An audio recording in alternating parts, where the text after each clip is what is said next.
How can you install Google Translate on your iPad? Let me show you how it works. If you're new here, consider subscribing for tutorials and videos like this one. So Google Translate can be used as a separate standalone application, which you can download from the App Store. So you can open up the App Store like that, look up the Google Translate, and you'll be able to install it by clicking the Get button, authenticating yourself by double clicking the power button.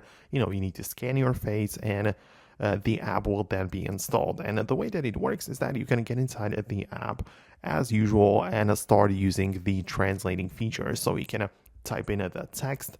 The original language can be selected below. The one you want to translate to is on the right, and you can switch in between. Very useful stuff. It just works within the app. You can also utilize the microphone, like the dictation, so you can literally speak into it, or even go to the camera, which is by far the most interesting feature for me, where you can just point your camera at like different texts or, different language, whatever you are looking at, and it will translate it to any other language. So it works very well. It gets the job done. So that's how you can install it.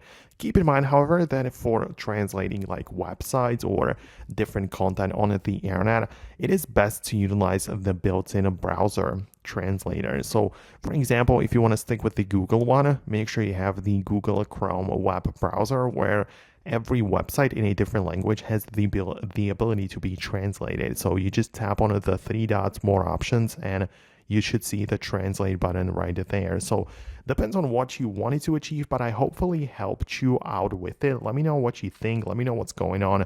Hit the thumbs up and subscribe so you never miss anything important. And I'll see you later in the next tutorials as well.